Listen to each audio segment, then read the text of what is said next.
Welcome back to the Manage to Win podcast. Today's guest is Corey Poirier. I mean, this guy has interviewed 7,500 of the world's top leaders. And you think about how do you get through the door to do that? He shares how. And there is something in this podcast for virtually everybody because he's talked to these people that have had phenomenal success, either on a small scale or a global scale. Let's dive in. Corey, I'm really glad to have you on the show. Now, I've read that you've talked with like 7,500 plus people. So maybe I'm number 7,627. I don't know what it'll be. But, you've had all these conversations. When you think back on those, I'm sure there's many of them, but what's one of them that really stands out to you that you think, hey, I think the Manage to Win audience needs to hear this today? Wow. I mean, honestly, there's so many. Honestly, I have a great memory for this stuff, so it makes it tough sometimes. I feel like one that I would say, which in some ways is cliche because I know this gentleman has shared it publicly many times, so it wasn't like just for me, but I think it was just for me that day because I hadn't heard him share it before. And then after I heard it lots. But a gentleman by the name of Les Brown, so legendary motivational speaker. He shared with me, he said, do you know where the richest or wealthiest place on earth is? And my question for you, David, is do you know where the wealthiest place on earth is? Oh boy, wealthiest place on earth. As far as a location, I mean, I'm talking esoterically, but the wealthiest place on the earth would have to be like in your heart or soul, that if you're living a meaningful life. So I love that. And in some way, it does kind of tie into what his answer was. And you'll understand what I mean, I think, in a second. But basically, what he said is the wealthiest place in the world in the earth is the graveyard. And the reason he said that is the case is because that's where all the dreams, the wealthy dreams, the hopes, people go to die with them. So they take them to the graveyard with them, which makes it a wealthy place because those things that they took with them were so valuable, but they never actually got out into the world. But in some ways, you could say that's something that's in their heart and soul, in the sense that they brought it with them. And I love that because it's almost like Wayne Dyer also said, don't die with the music inside you. And I think those two tie in together. Like if you die with your music still inside you, you're bringing that wealth to the graveyard. And so for whatever reason, when Les said that, the Wayne Dyer thing popped in my head, and it served as an instant reminder of the fact that we have this one life to live the dreams and hopes that we were called to live. So I feel like that's one of those things that it just stuck with me and it never left. It's very interesting when you bring that up because like Wayne Dyer's thing of don't die with it. It seems like if you die with it and it's unfulfilled totally or partially, it's almost like debt. You're dying with debt. It's not an asset, it's not a wealth, it's a debt. And then the things that you have been able to do, particularly if you're able to be grateful for them, would be major assets. Mm-hmm. Absolutely. Yeah, interesting. Yeah, that's interesting. So we have a lot of leaders on this podcast. We have a lot of other people that listen, a lot of entrepreneurs. And as you have talked with different people, first of all, explain to our audience, Corey, why do you go out and talk with so many people? Well, I became obsessed with it, to be honest. So initially, it happened as a happy accident. And there's a story behind how it happened, but then there's a story, I think, behind David, why it continued. So how it happened was that I was younger. I had a small, I was in an entrepreneurship course. They were offering us seed money to launch a business. And the idea, though, is we had to obviously launch said business. And our business plan was a clothing store with CDs. So like top 40 CDs, clothing store. CDs would be the loss leader to sell the clothing. And it seemed great in theory. We did a bunch of interviews with thought leaders. And I say interviews, I mean asking them, the questions, learning how they think. And we ultimately found out it was going to cost us, I think, around $250,000 to launch. And each of us probably had at the time about $250 in our bank account. And we were 18. And so the interviewing of people I really got excited by for some reason. And I liked the idea that you could learn from one person and share it with another. And so I decided to launch a newspaper. So an entrepreneurship small business newspaper, similar to Success Magazine or Entrepreneur Magazine. And so we launched that newspaper. We got our seed money. My business partner, 4 months later, said, "This isn't my thing." I had to buy him out, ran for a year, realized was running out of money. But during that time, I became obsessed with the idea of doing interviews with people and learning what made them unique. And then what happened from that, David, is I recognized I went into sales right after, and I recognized I was using some of the things I had learned from those thought leaders. And then when I finally made my way back to, let's say, entrepreneurship after 10 years in corporate sales, I recognized that I'd learned so much in that 1 year of interviewing people. I wanted to get more of that again. So I launched a similar newspaper, and the rest, as they say, is history. And so talk about what keeps driving you now. I feel like there's multiple things that do that. One is the relationship side of things, like just the something I get from the conversation, like the communication aspect of, I love the idea that you're learning something from somebody that allowed them to get to the top 1% of their field. And then also, I say these days, I call the minds of thousands of thought leaders so you don't have to. And so I like the idea that, I can go in and try to think of what's the question they've never been asked that allows me to learn what they haven't taught to anybody so that I can curate it and teach it to somebody else. And so I feel like it's just, there's two sides. There's the obsession with learning and sharing. And then the other obsession, I think it's become kind of, I don't want to call it a game, but it's become a challenge to see if I can get this person or that person for an interview or on the show. But to go back to the point, one thing I really aim to do is bring on the people that found a way to become the best at what they do, meaning they've risen to the top 1%. And that either means they're the top or they're in the top 3 or 4. And so to put that as an example in perspective, Tommy Chong, for instance, I interviewed him, like, let's say, it was about a year ago, I think. And Tommy Chong is of the famed comedy duo Cheech and Chong. Well, you could argue, I don't even think you'd have to argue, but you could argue that they're probably the most successful comedy duo of all time. Now, you could argue if that's the case, but one thing you probably wouldn't try to argue is that they're probably the most successful since the 80s. If you look from the 80s forward, because a lot of comedy duos were big in the 70s. What I'm getting at is I want to know, how did Tommy do that? How did he achieve that? And then Deepak Chopra, how did he become kind of the number one known meditation guru, let's say? And so that's what I get obsessed by, figuring out how did they get to that 1% and stay there. And what do you find out is the common thread there, if there is a common thread? Okay, so there's multiple common threads, I believe. I figured out, like, what's the top 5 things they share, let's say, with each other, or like with other thought leaders. But the number one, so I'm going to tell you the number one, but the reason I say it can't be the only one is because there are other people in their field that have done this as well. So, you can't say, okay, that's the only thing that separates them, because what about the others? But the number one most common thing I've discovered when I've interviewed the world's top thought leaders across all industries is they figured out what their calling, their purpose, their meaning in life is, and they live every day according to it. So where you could maybe argue that where they could be separated, even if multiple people found their purpose, is maybe they figured out how to live in their purpose 24/7.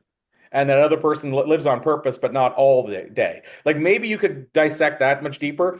But interestingly, over 90% of the people that I've interviewed, and these are people, again, that typically I'm aiming for, that have reached the top of their field, have discovered meaning in their life, and they live every day by that meaning. Beyond that, then you get into more of the, I'll call it strategic side. So like saying no, like the art of saying no. What I've discovered is thought leaders say no 20 to 50 times more than the average person. So maybe, I'm talking out loud, but maybe Deepak Chopra has a team that says no more often than the next guru. Like, so what I mean is it could be a culmination of all those. But the one thing I can tell you for sure is it's very tough for them to get to the top of their field and stay there if they're not passionate about it and they haven't figured out what their meaning is in doing it. Well, I like what you say too, is that they're not saying no alone, but they've trained their team to be able to sift through what to say yes to or maybe to, and what to say no to, so they don't have to carry the whole burden. Because even figuring out to say no takes time. Even if it's 30 seconds, it adds up. Yeah, So, and not only that, knowing what to say no to, knowing how to do it without burning a bridge. I mean, it's easier to have a person on your team doing that, because then I think internally, like, oh, so I'll give you an example with Deepak. The first interview I scheduled with Deepak took probably 4 or 5 months. And I actually I tried probably 8 times unsuccessfully until I found a person on his team and demonstrated why he should say yes. And I still had to sell for another 4 months to get the interview. That's an example of how strong the team is set up to know what to kind of keep out, we'll call it. But having said that, the great part about that versus if I was talking to him himself and he was saying no is unconsciously, I think, and psychologically, we don't blame the person. We're like, that team member never even told Deepak he would want to do it if he knew. So it's easier for us, I think, if it's another person to not blame the person. It's like if we go into let's say a Staples big box store and the employee treats us horribly, yes, that reflects on Staples, but we'll usually blame the person. Well, that was them. If I would have got the other person, they might have been nicer. So Yeah. what I mean, I think there's a psychological benefit to having a team. But let's talk the other side, David. Not every leader has a team. I mean, I know speakers that are doing 7 figures, multiple 7 figures, or at least 7 figures in revenue that do not have one employee whatsoever. And so there are going to be situations because I don't want somebody to think, well, I don't have a team like Tony Robbins that's hired like 100 people. So how can I get somebody to say no for me? And I don't have the money, let's say, to hire somebody every day just to say no, whenever I might only get 4 questions on that. So what I would say is the other side is you need to figure out for yourself what a no and a yes is.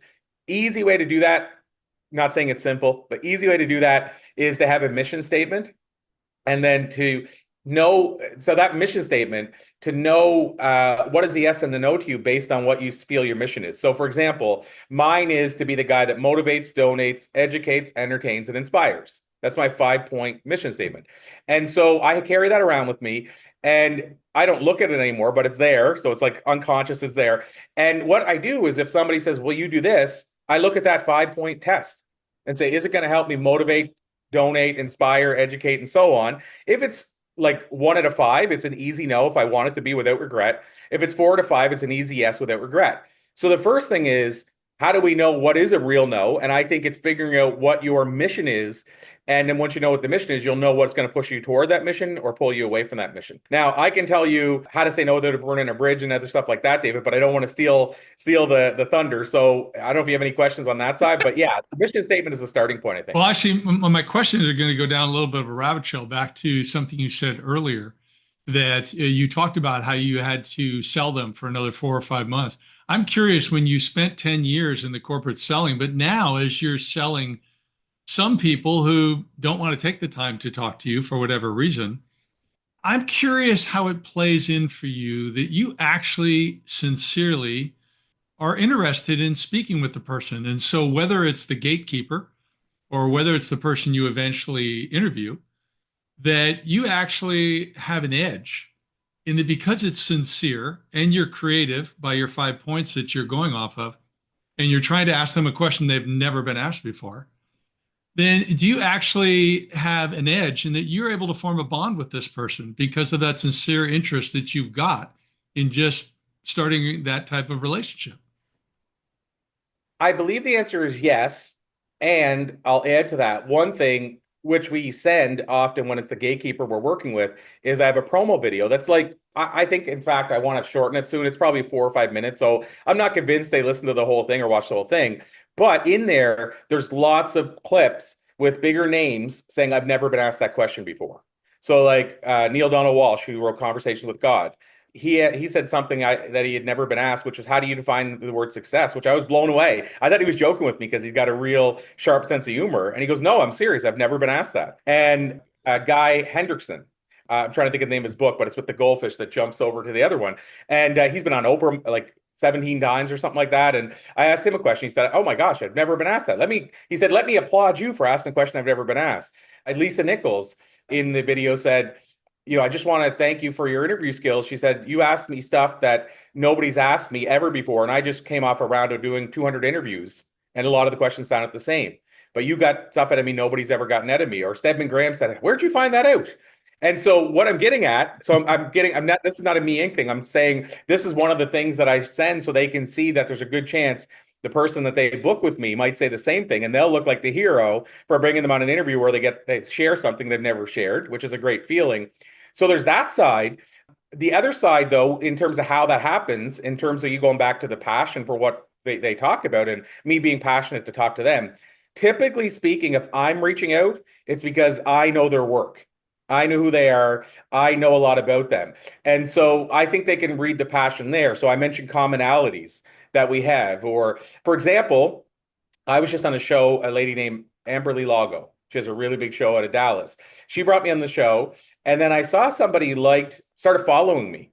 And I went and looked at who we had in common, and I thought, I wonder if it's Amberly because this person just started following me the day before or day after Amberly Yeah. posted.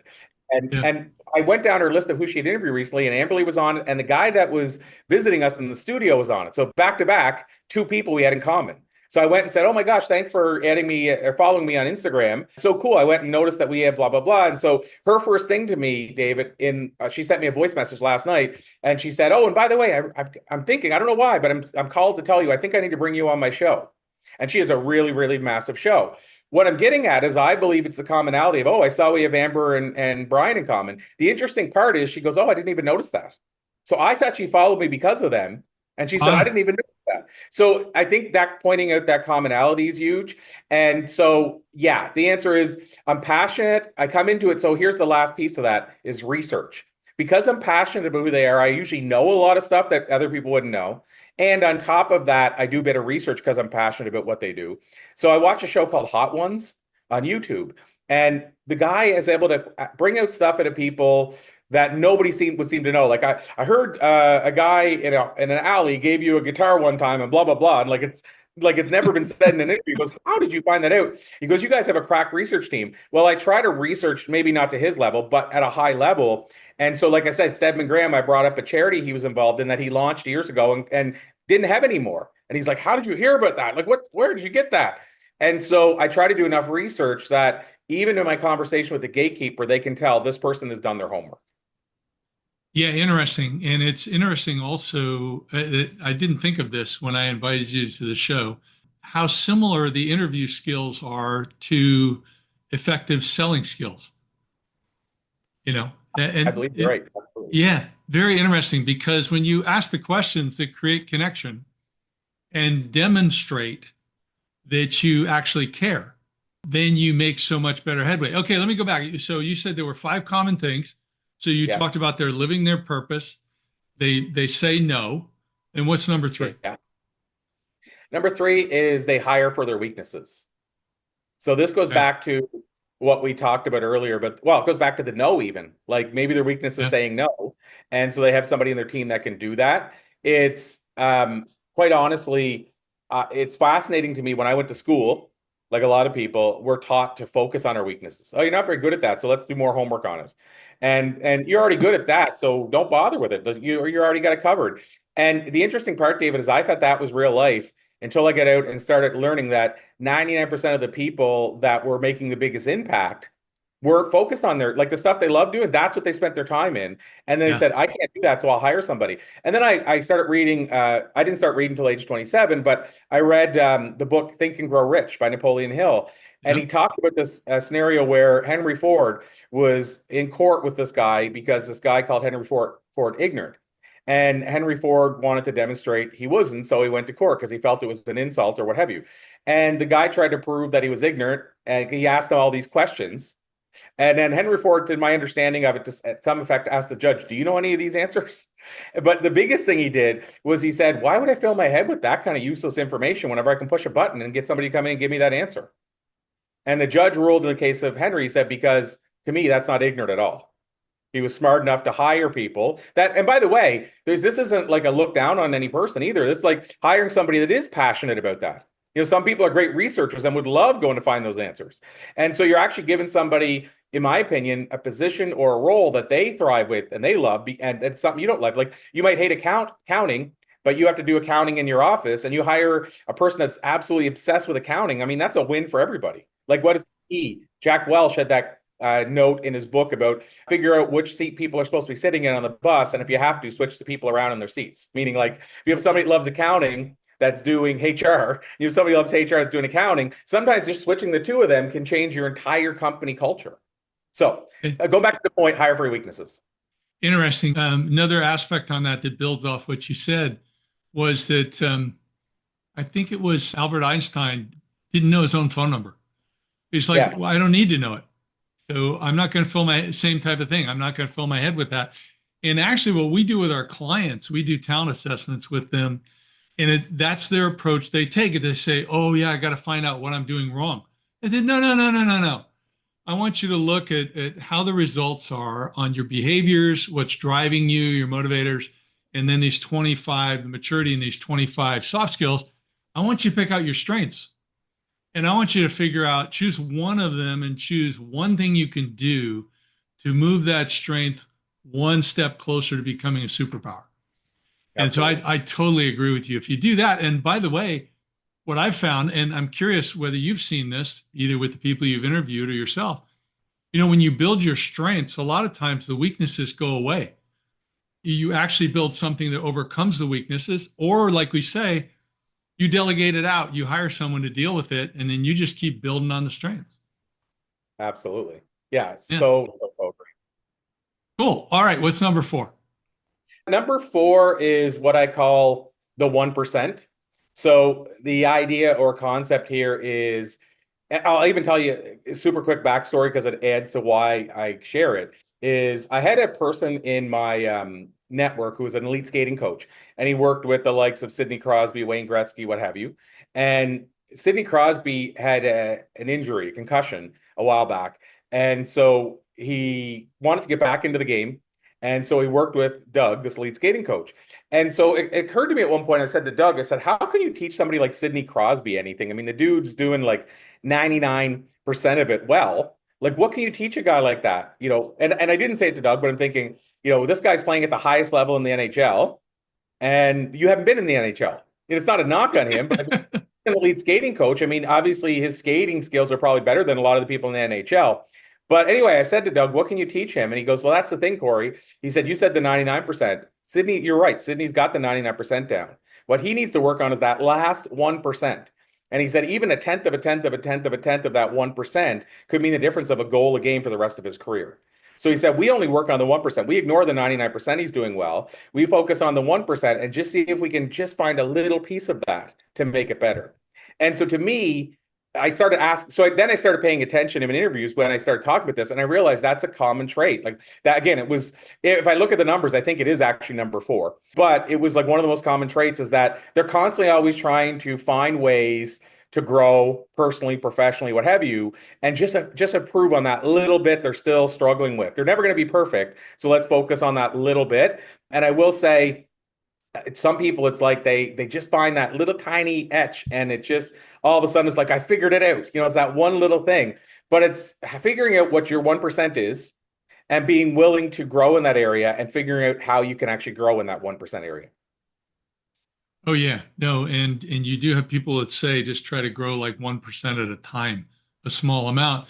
But one of the analogies we do, the systems we have, we build off of how pro sports teams do things. So particularly like hiring like a pro sports team or managing an organization. And I bring up that, some players are incredible players, but they couldn't coach. And then you got like Steve Kerr was on the Chicago Bulls with Michael Jordan, and he was a solid player, but then he can come out and coach, or Larry Bird can come out and coach the Celtics. And so some players can transition over, but even when they were playing, like you take Steph Curry, you take any of these superstars, they've all got coaches that are trying to get them that extra 1%, like you're saying. So, are you emotionally intelligent enough to sit back and ponder and be aware of, hey, what is that 1% edge I need to get? So, have you heard of anything? You talk about the coach of the skater. Have you talked with some of these superstars where they've shared their awareness of figuring out really what their strength is? And then who do I work with that can give me another angle on that so that I really can take it to another level? I I have, yes. And what I've discovered is all okay, all is a subjective word. I try to stay away from absolutes because there's always going to be an outlier, whatever way you want to say the word. There's always going to be those exceptions, but for the vast majority of them, all coaches, I mean, I'll say great, but all great coaches, all great leaders, all great athletes always have a coach in different areas of their life often. So like they might say, okay, well, I'm writing a book, so I need somebody who like I don't know how to write a book. So either if they don't hire a ghostwriter and they say I still want to write it myself, they'll probably hire somebody to help coach them on that. And then they might have a thing where, okay, I go to the gym and I want to get the most of my gym time. Let's say they're not an athlete, but they're in good shape. Then they probably have a personal trainer or a fitness coach. And so, yeah, what have discovered is most of these top leaders understand the importance of investing in having coaches, or whether you call it a coach, a mentor, or just somebody that can guide them into what they're doing. You know, I've had a coach for, at this point, I think probably 8 to 10 years at least. And I think I was 10 years too late hiring them. Not too late, but 10 years late hiring them. And so, Yeah. yeah, to answer your question, I there seems to be a recognition by most top leaders that I need people to help me in the areas that I need to either grow in or I'm not strong in. Yeah, interesting, interesting. And so that's number four, Yeah. as far as getting that 1%. And then what's the fifth common theme that you've seen? Well, the fifth one is, I mean, there's kind of this one I've always felt there was for number five, there's always been kind of a tie between two of them. It's kind of like they've always been neck and neck. And one very easy I can tell you is that they practice the 10,000 hour rule. So this kind of ties into the top 1% where the 10,000 hour rule just says simply that to the idea that if you want to master a craft, you got to put in 10,000 hours. Let's just say it as simple as that. And most of the people I'm talking to have put in well over 10,000 hours. People say to me, "Oh, you know, the interview thing. I mean, you're just. I wish I was born with that talent." And I always say, "I wish I was too." You know, and the same with speaking, right? Like my first time ever speaking, I was covered in sweat. I almost fell off the stage. The very first time I did stand-up comedy, I didn't have the mic turned on, which is like that. You know, that's the equivalent of what I experienced as a speaker in general. So first time I ever spoke, I don't remember what I said. And then 4 years later, I get on a stand-up comedy stage. I don't turn the mic on. So that's where I was. And so people, same thing, say, "Oh, I wish I could do stand-up comedy." And I said, "Oh, me too. I wish when I started, I could have done it as well." And I spent a year, over a year probably, David, without getting a single laugh. At most, I might have had an awkward, like, that was it in the whole club out of 200 people. And it took that long. Jerry Seinfeld said it took him 2 years to get 15 minutes that worked. Now, we're talking about somebody who's well, if you add in TV and say that's part of his comedy because he performed stand up on the show, if you remember the start of the Seinfeld show, I mean, technically, he's probably made more money than any stand up comic in history. And it took him 2 years to get 15 minutes that worked. And so most people, I interviewed a comic one time and I asked him, "What do you think it is that the average person doesn't know about stand up?" And I think this applies to all areas and all influencers. Is he said, how much work goes into it to make it look like no work at all went into it? Yeah. And so Yeah. the work done in the dark that nobody sees until you're in the light, you know, we think everybody's an overnight success and all that kind of stuff. So the 10,000 hour rule would be a big one, is that they're willing to put in the hours and time and then keep learning, readjusting, switching, all that kind of stuff. I would say that's one. Can we stay with that one Yeah, for a sec? yeah, Because I have a absolutely. tiny brain. I don't know whether I'll remember my questions if we go past it. Okay, So the 10,000 hour rule. So one thing is how you approach that. So you brought up your first one was that you knew your purpose right. and that you were going after that. So I can candidly share that, I spent, different things in life. When I look at my career, I could have done my career differently if I had nailed that purpose early on and Right. then thought, okay, that's point B I want to get to. I'm at point A. How do I get there? And then, even like in my faith, I spent 30 years kind of just studying stuff, attending meetings, not being in the relationship with God that I wanted to be in. Right. But I knew about, but I didn't have that. There's point B really clearly defined what that looks like. I didn't understand it. So when you talk about the 10,000 hours, has there been anything that you've heard or learned of how people can not just spend the 10,000 hours, in other words, not just work hard, but how they can Yeah. structure it to make certain they're working smart. Well, I mean, that's a brilliant question. And I'll add another aspect to that is I think sometimes we say 10,000 hours and honestly, we think, okay, well, um, 10,000 hours is kind of a barometer, and I think they've studied to say this is how long it takes. But to your point about working smart, I believe you can shorten that 10,000 hours dramatically. Yeah. And so there's different ways to do that. So for instance, we just talked about if you have a coach or a mentor. Well, let's say, as an example, I'll use myself. As a speaker, when I started, I had no mentors, nobody to work with. It took me the 10,000 hours. But then let's say after I put in those 10,000 hours, somebody hires me. And I say, here's all the things I wish I would have known by year 5. And I teach you all that in a month. You're still going to have to get in, you're still going to have to test. An audience will always tell you, you're going to have to get in front of an audience in that, but you may not have to get in front of an audience for 10,000 hours. So I believe you can shortcut it if you hire the right people. I mean, I believe the top athletes, they shortcut that 10,000 hours by hiring the right coaches. Also, there was a study done about, I'm trying to think of the name of the book, but there was a book, I think it's The Talent Code, possibly. But the gist is there was a book and it talked about I think it was the Brazilian soccer players and how why they were so much better than all the other soccer players. And what they found is where they practice is a smaller area. So they practice all their moves more times than other soccer players because they had a shorter area. So for example, they would do turns 3 times more often than a person with a big high-end soccer field. And they would kick more because they had shorter, smaller areas. So they actually were practicing 3 times quicker, let's say. So maybe it Yeah. only took them 3,000 hours. I'm just talking out loud. But my point is, you can work smart even within your 10,000 hours. You can also make it happen quicker. Like, for example, the Beatles. So I went to Liverpool a year and a half, 2 years ago, and I went to this place. I forget what it's called, the Casbah Cafe or something. But what it is it's the house that Pete Best, the original drummer, his grandmother, sorry, no, it was his mother. His mother owned the house, and his mother was a huge music fan. So she eventually hated that there were all these kids in the streets doing nothing. So she opened up her house, her basement, and turned it into a bar.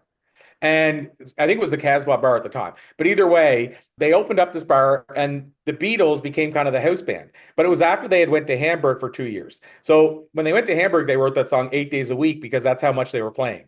So they said they were playing 2 times a day at least. So in 2 years, they put in their 10,000 hours. So the story went, I was talking to the nephew of Pete Best, which I guess this would be his grandmother that owned the home. He was giving me the tour, and just him and I were talking, and he said that the story went that basically when they left to go to Hamburg, they were an okay, mediocre band. Like not many people, like they would have a hard time selling tickets for their shows and all that. They went to Hamburg for 2 years, disappeared. They came back, they're the best band in the world. And the only thing that had changed is they put in the 10,000 hours. But the point I'm getting at is they put in the 10,000 hours in 2 years. So some people have estimated the Beatles played more shows in those 2 years than some bands would play in a 30-year career. So, yes, you can shortcut it. Yes, you can be smart about it. And I think you can make the process different than just the traditional, you got to put in 10,000 hours. But I think the message is you have to put in the time and work on your craft. Interesting. And I think it's very wise because there's so much written about seeking wise counsel. And if you get the right coach that can teach you the right thing, usually someone who's been there, done that. You mentioned the hockey coach who hadn't played at that level, but had the ability to see what someone else could not see and advise Mhm. him. I remember Robin Williams used to go into the city into comedy clubs. He didn't go into comedy clubs to wow them. He didn't go to have a packed house. And in matter of fact, he didn't even go announced, but he would go to test his material. So his 10,000 hours shortened for a new set of material. He would go out and he would test it, and he would just show up, and just, people in the comedy club be like, "Oh my God, Robin Williams!" But yeah, and he would just go up there, and that's what he enjoyed doing, going out and testing it, and then refining it that way, as you say. Interesting. Yeah, and you need a live audience for that. And I think you would be, well, I'll say the listener especially would be surprised how many of the top comics still do that to this day. Like Dave Chappelle, I don't think it's still open now in the city here. I think it's kind of a temporary close, but Caroline's Comedy Club, I mean, Dave Chappelle has gone there, and there's been specials put out later that, somebody had taped it and it was like terrible taping, and it ends up getting put on YouTube and goes viral. But Dave Chappelle, like I've seen times when I've come into town and it's either been announced or not announced, but either it's been announced and it's like this one show on like a Thursday night at Caroline's is like Chris Rock, Dave Chappelle, and it's like listing these people you would normally pay $50, $80 a ticket. And then, or you go on their Facebook page and say, oh my gosh, I was there to see like the open mic show and Dave Chappelle showed up. To your Yeah. point, that's still being done all the time. Yeah, I think another thing today that 30 years ago you couldn't do is that you want to work with a coach, like you're in New York today. Okay, I'm on the opposite end of the country, just northeast of Sacramento, and you could be my coach. Well, I can go out and do a live event. I can film it, or this podcast, we've got it recorded. I can send that to my coach and the coach can give me tips. They don't have to be there, although it adds that they can be there and see how the audience is reacting, whatever. But they'll still be able to help me advance that 1%, like what you're talking about. So great stuff. Great stuff, Corey. So what's this other item that ties for number 5? Well, I'll say it this way, lifelong learners are leaders. And words matter. So I'm very specific on those words. I didn't say readers are leaders. I didn't say leaders are readers. One thing I learned long ago, and it's such a small nuance, but I used to say readers are leaders. And then I figured out, well, that's not always the case because it depends on what you read. Like, for example, this is even a bad example because you can get so many skills from it. But let's say Harry Potter. You could read Harry Potter and still not maybe become a leader of a company. You may not even have that desire. You may not have desire to lead anybody ever. But, or even better examples, 50 Shades of Grey might not help you become a better leader. But, there's aspects to reading that it's creativity and there's all these other things you get from it. But I figured out I need to change the wording. So I then started saying leaders are readers, because then as a leader, you can determine what you're reading to make you a better leader. Finally, I changed it to learners are leaders. So I just took the word reader right out of it so it wouldn't get confusing.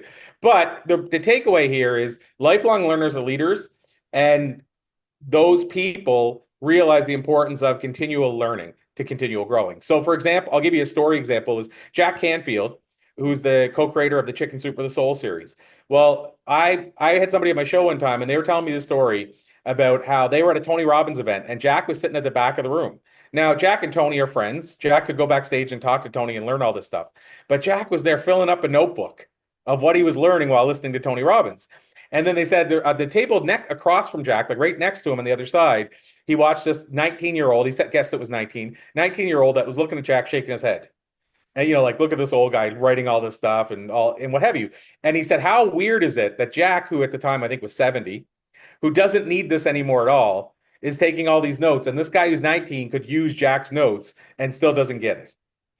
But my point is, what I've discovered is Zig Ziglar. I interviewed the late Zig Ziglar before his passing. And I asked him what he was reading. At the time, he had lost his short-term memory, but he still had his wit. He still had his desire to learn. And he said at this point, he had less time. So he's only reading things that were either true or things that would improve his life.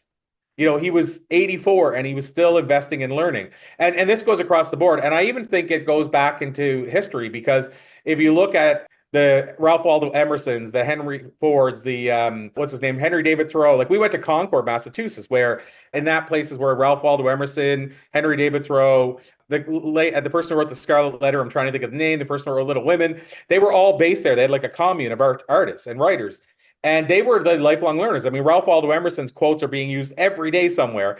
And one of the things I found fascinating is most of them had a personal library in the home, and their library was bigger than the public library in the town.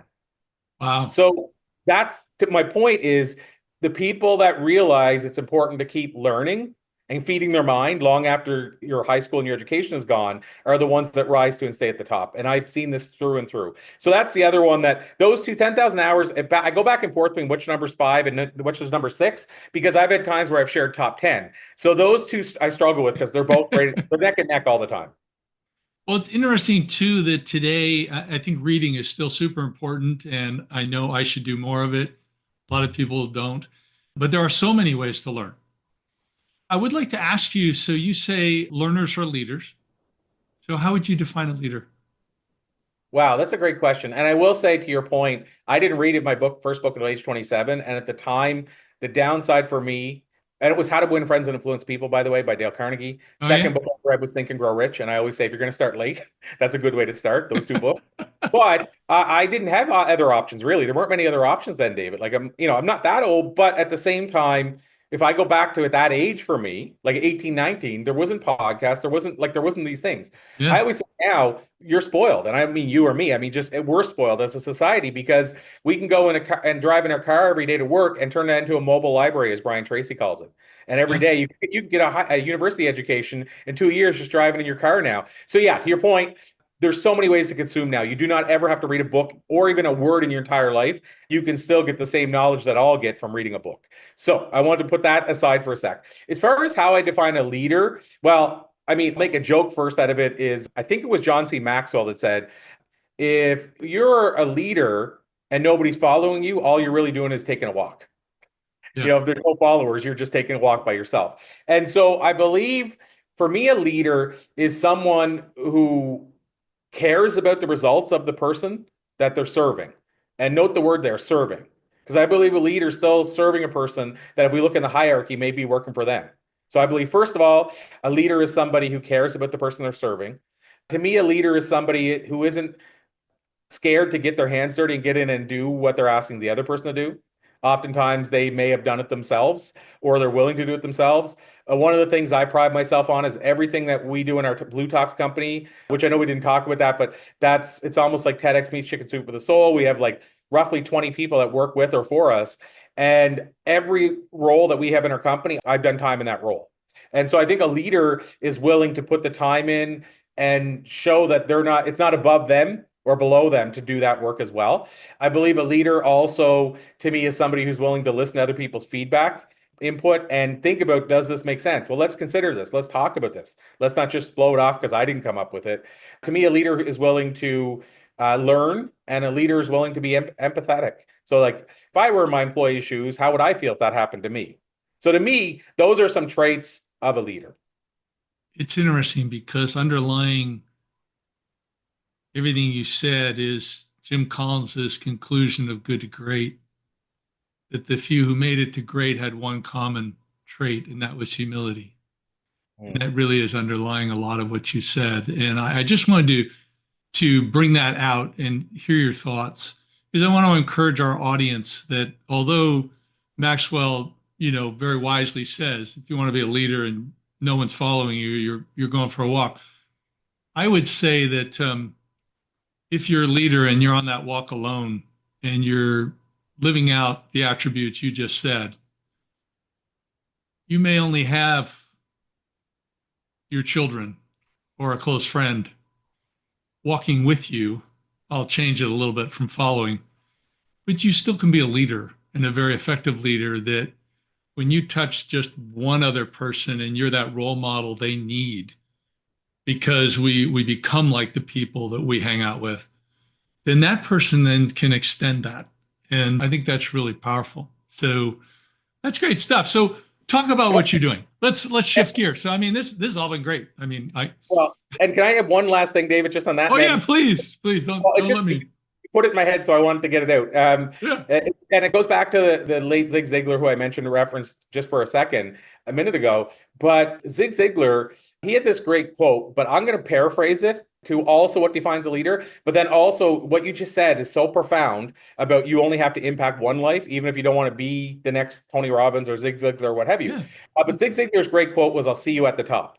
But I think myself, and I know his son Tom well. I've spent a lot of time, interviewed him multiple times. I think Tom would be okay with me saying this. I think you could add to Ziglar's quote, what he really meant was, "I'll get you to the top." Because I don't think he just met them up there. I think he tried to pull them up. He got behind them and pushed them up. Like, I think he was trying to get you to the top as well. I think that's a quality of a great leader. And so I think that's huge. But here's why I thought of Zig Ziglar is because, have you ever heard of the name PC Merrill? Not sure. Okay, I'll tell you, David, I've asked that question like that many times. I've yet to have one person say yes. There's going to be somebody at some point say yes. But interestingly, PC Merrill indirectly impacted over 100 million lives. Yet, you don't know who he is. If I wouldn't have heard him in the context I did, I would know who he is. So basically, They estimate that Zig Ziglar has impacted over 100 million lives. PC Merrill is the mentor Zig Ziglar talks about all the time. So PC Uh, Merrill impacted Zig Ziglar and made him switch careers, gave him the confidence to go out and do everything he did. So if PC Merrill wouldn't have been, like you said, that one person for Zig Ziglar, today all the people impacted by Zig Ziglar might have never heard of who he was. So you only have to be the PC Merrill. You don't have to try to be the Zig Ziglar. So I just wanted to add that when you said you just have, even if you're taking a walk with one person, it can be that one person that you do it for. no, I think that's great. And by the way, I can give some context with Zig Ziglar. So in 1989 to 1993, I worked for a company called Panamax. We sold surge protectors. And I bought Zig's 6 cassette tape series, Sell Your Way to the Top. And as I would drive, I would go on these, sales trips, and I would be driving, always made certain the car had a cassette tape player. I listened to that thing like 20 times. And I believe for those 4 years, I was number one or number two in sales for the organization year after year. Loved what Zig did. His favorite quote. You want to guess what his favorite quote, what my favorite quote of Zig's is? Well, I'll guess. And there's a couple that come to mind. The one, I mean, it's the most famous one, so I'm just going to say it because it's the one that comes to mind first, which is you can have anything you want in life if you'll just help enough other people get what they want. That's one of them. That's a That's good not the one, one. not mine. Okay. But and I'm not against it. It's just Yeah, no, I know what you'll you be mean. surprised by mine, I think. But go ahead. Okay. Well, I'll let you tell me yours. No. Go ahead. Go ahead. If you, yeah. There's one that what is it? Trying to think of how he worded it so I don't get it wrong, but I think it was timid salespeople have skinny children. There's another one. There's like, I mean, again, like I said, there's a lot, and I share a lot of Ziglar quotes. So, another one is well, there's one that's been attributed to Zig and somebody, and I think Charlie Tremendous Jones. So I don't know which one, whose it actually is. I should ask Tom today to find out for sure. But the gist is the only difference between the you of today and the you of 5 years time will be the books that you read and the people that you meet. Yeah. Yeah. So I'll let you tell me yours. Those are all good. And I'm not a negative person. I'm an over optimist. But I love a comment he made. He said that, sometimes you just got to realize that some people's minds are just like concrete. They're all mixed up and permanently set. And so you just got to move on. It's like you don't need to argue with them and you don't need to be bothered by them. You just got to realize, hey, that's where they're at right now and nothing you can do about it. Yeah, I love that. And I'll tell you, David, I put a quote the other day that for whatever reason that reminded me of that. And I don't write quotes very often. And sometimes I write them and then go, I hope I didn't copy that from somebody else I heard say years ago. But the gist of the quote I put out was sometimes the battle isn't worth the ammo it would take to fight it. Oh yeah. Yeah. And that's definitely. kind of like you said, like if somebody's mind's made up, you're not going to win that battle. It's not really worth the battle. Yeah. So, And there's an old proverb I really like. I think it's in Proverbs 26, maybe verse 3 or something. It's like, it says, like a dog returns to its vomit, so a fool repeats his folly. Now, unfortunately, I've lived that more than one time, but I do love it as a reminder that, hey, you don't want to repeat mistakes. They don't go well. So yeah, so I didn't mean to take us on that little Zig that's tangent. fine. I will say too, to what you'd said, my first sales training, whenever I went into selling photocopiers, the first thing that they provided me with was a VHS tape. For those that, don't know about it, look up the word VHS, but a VHS tape. It was a Zig Ziglar. I forget which one it was, but it was like a 1 hour, it was like a PBS special, I think. And I still can tell you quotes that he said from that thing that I watched for that week, only to ever watched it that week. But it was my first training, and not saying it was responsible for it because it was just a 1 hour program. But I will say that at 19, I made President's Club as the youngest President's Club member ever in the history of our company. And Zig Ziglar was the only training I had. So I think Zig was doing things right. But I know you want to switch over to talk a little bit about what I'm doing these days, but I just want to add that in. Oh no, this is good. But let's the audience needs to hear about what you're doing. So let's fill them in. Well, so I didn't mention this, but I have a book out now that's a fictional parable book called The Enlightened Passenger. And so it's kind of in the vein of The Alchemist or Augmendino's writings, for those that know who Augmendino is, or The Monk Who Sold His Ferrari by Robin Sharma, or The Celestine Prophecy. It's that kind of book. So it's fictional. It's a parable. Two strangers on a plane, young guy, old guy. The young guy thinks he knows everything. He ends up listening to the old guy because he realized the old guy's made some money in his life. The old guy imparts 10 life lessons that will change the young guy's life forever. And there's a twist. So that's the book. But there's 10 life lessons in it, or 10 lessons I've learned during all my interviews. So it's kind of like a way for me to reveal what I've learned during these interviews. And some of the examples are how to make know your new mantra, how to get to the top 1%. And so you kind of maybe hear some commonalities, David, is a lot of what I've been sharing today. I did put into that book. And it's a short fictional parable. It's an easy read, like 90 some pages. Let me stay there for a moment, because I did notice the book and I really liked the concept of the book. Okay. And I breezed through the summary a little bit that was on Amazon. The only reason I invited you on is because the 15th chapter says get a dog. I'm only kidding. I didn't see that before I invited you on. But as long as it's a medium or big size dog. Sorry, I love big dogs. So yeah, no worries. Yeah, I'm just joking. But I loved it. Now, I do want to ask you, though, because whether you want to share anything, to touch anything from that book, because we don't have time to go through the whole thing. I know you're on a tight schedule. I do notice that chapter 9 is called The Fear. Do you want to touch on that at all for our audience? Because we're we're in a new year here, and that might be a good thing for people to just, hey, maybe I need to think about that a little deeper.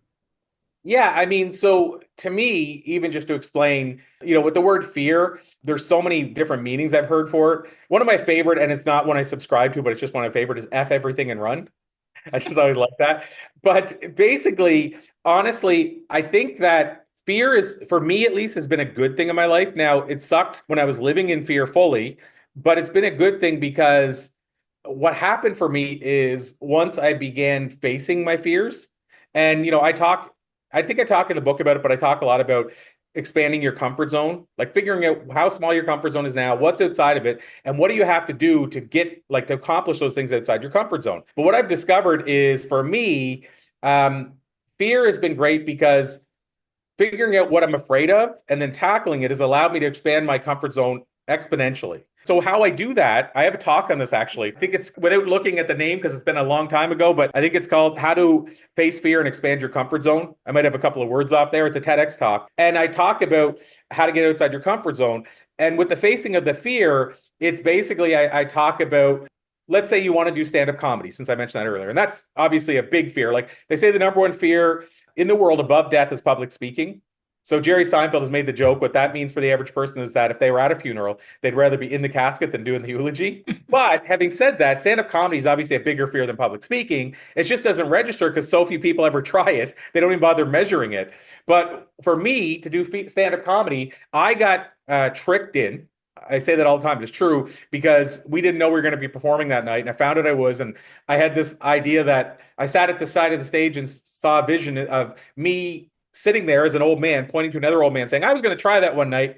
I didn't. I wish I would have. And that fear of having regret later was bigger than the fear of getting on the stage. So that's what got me on the stage. But I don't recommend that's how everybody tries stand-up comedy. Show up that night, get tricked onto it, and try to come up with material 5 minutes before you're on the stage. But what I have said is that how do you get over a fear like that? Well, what you do is you figure out what are the small steps I could take that wouldn't freak me out, and then break it down into those small steps, and then give yourself rewards for taking each one of those small steps. So I use comedy because that's like a major fear. If your fear was like, I like photography and I like taking pictures, but I don't want anybody to know. Well, I mean, that's going to be a lot easier than getting on a stand-up stage. So it depends on the level of it, but you break it down into small chunks. So one example with comedy could be, okay, I'm going to start watching HBO specials of comedians and writing down what I like and why.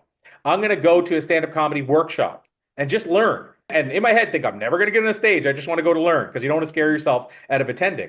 I'm going to go to the comedy club and then later invite one of the comics to meet to lunch and pick their brain. I'm going to buy a book called The Comedy Bible by Judy Carter, and I'm going to read that book and learn about comedy. So each one of those things you do, you give yourself a reward after you do them. And now all of a sudden you've done 4 or 5 of these things that aren't like over the top terrifying. And by the time you think about getting on a stage, you know so much about comedy that your fear is hopefully going to be this big now. So for me, go back to your point, Neil Donald Walsh has this great quote. He said, life begins at the end of your comfort zone. And that's what I believe. And so fear is your comfort zone. Like, outside your comfort zone is your fear. So to me, if you can figure out how to conquer your fears, that's where real life begins. And that's a bold statement, but I believe for most people, they never live their full life until they actually figure out how to conquer those fears. I think it's great, and it's very consistent with the old adage, how do you eat an elephant? One bite at a time. Yes, So absolutely. It is. if you can just start down the journey a little bit. So that's great. So I interrupted you. I'm sorry. So explain to the audience what you're up to, because you're obviously very busy and up to a lot. Yeah, so well, the book is one thing, and that's been a real big focus of mine. And there's a lot coming together with the book. Like we're relaunching, we're putting out season two of our show called Enlightened Passenger, which is the same name as the book. We're putting that out starting in January. We got some major guests that have been so excited and pumped to finally air those interviews. And we also are signing on with a producer next week. They're going to turn the book into a feature film. So there's some really big things happening on the book front. The other side of what I spend most of my time doing, though, is a thing called Blue Talks, which is BLU, which stands for Business Life Universe. And I've said that how I describe it is if you took Chicken Soup and you took TEDx and they got married and they had a baby on the honeymoon, we'd be the baby that crawled back. But basically, what we do is we've been doing it now for 4.5 years. And we bring our event live, just like TED Talks, if people have heard of those. We bring our live events to different venues. The difference with us and TED Talks is they run it as almost like a franchise model. So it's locally organized. With us, we literally bring everything to every place. So it's a lot. Like if we go to London, everybody goes to London and Yeah, brings all yeah. the stuff. And so we basically run live events in person. We have a book series. So we're at like book number 13 now. We always have a big name attached to the book. So the last one's with the late Bob Proctor. The one before that was with Ken Honda from Mind Valley. And basically what we're doing, David, is we're running it like a TED thing or a Mind Valley or what have you for the audience and the learners and the readers. But in the back end, we always kind of say the viewer and reader comes second, which sounds weird. And it's like the book I read one time called The Customer Comes Second. And that's counter to what we're thinking of. But the premise is in that book is if you take care of the employee, they'll take care of the customer for you. Yeah. And so my premise is if we take care of the expert on the stage, they'll take care of the audience. And so why I say that is we built this to be what I wish I had when I was starting my journey. So what we're really doing on the back end is we're trying to help people who want to get their message out from stages, in books, find more clients, all that stuff. We're helping them gather all the stuff they need to be taken seriously. So by the time they're done working with us, even 4 months later, they could have a video of them that they spoke on stage, let's say at MIT. They have a sizzle reel they can use to get more clients. They are a best-selling author, Barnes & Noble and Amazon usually. They've co-authored a book, let's say, with Dr. Joe Vitale. They've shared the virtual stage with Les Brown and Lisa Nichols. They've been featured on Apple, Roku, Amazon, Google Play, and etc. And you can imagine what that does for their career compared to not having that 4 months earlier. Well, our services, we help them get all that stuff while also creating that content for the end user. Awesome. Yeah, no, it sounds like something I should be engaged with maybe someday, maybe in 2025. So, but where would they go? So, where do they go to the website to learn more about that? And obviously, your book, The Enlightened Passenger, and you wrote an earlier book, The Book of Why and How, Yeah. are on Amazon. I know that, but where do they go to learn more on your website? So this is going to sound counter to what you usually see on a show. I say that as somebody hosting a show for years and being on shows. There's only two people that have ever done it in my show, and so I'm trying to break the curve and do it now myself every now and then. But for one place, I'm going to tell people if they want to learn more about Blue Talks, how we can work together, or they just want to reach out and say hi, I'm going to give my email address, which that's counter to what normally happens. But Tom Ziegler and Bob Burger, the only two that ever did it on my show. And so I decided to start following suit. So if people want to reach out to me directly, it's pretty easy. It's Corey, which is Corey, at Blue, BLU, Talks, with an S on the end, TALKS.com. So Corey at bluetalks.com if they just want to reach out directly. But if you want to grab the book, because some people aren't like, I should add too, some people aren't comfortable to reach out to somebody on email. So if you want to just watch from afar, you can grab the book at thisisthebook.com. So thisisthebook.com. And when we launched it, we had some bonuses with it that, to be honest, I never got rid of yet, which I should at some point. But if you go there, it'll walk you through how you can get a bunch of bonuses just for buying the book. And you literally still buy it off of Amazon or wherever you want to buy it. Like we have the link, you go directly there, come back with the order number, and you get a bunch of free bonuses. So that's where people get the book. And then the last piece is if you want to know more just about me, the work I do, Blue Talks, follow me, all that kind of stuff. I would send people probably either to Google and just Google my name or Blue Talks, or the one last website is CoreyPoirierMedia.com. So CoreyPoirierMedia.com. But I know if somebody's riding right now in a vehicle or whatever, they're not going to remember 3 links or go to 3 links. So again, if you want the shortcut, just send me an email, Corey at BlueTalks.com. Cool. Well, thank you so much. It's been fun. You're somebody who's a skilled conversationalist. We're just getting started. Could go all day. It'd be fascinating. But thank you so much for being on the show. I really appreciate it, Corey. Awesome, David. So appreciate it. And maybe let's call it a to be continued. And maybe let's in the near future get you on my show as well. That'd be great. Thank you so much. I'd be honored. Awesome. Thank you.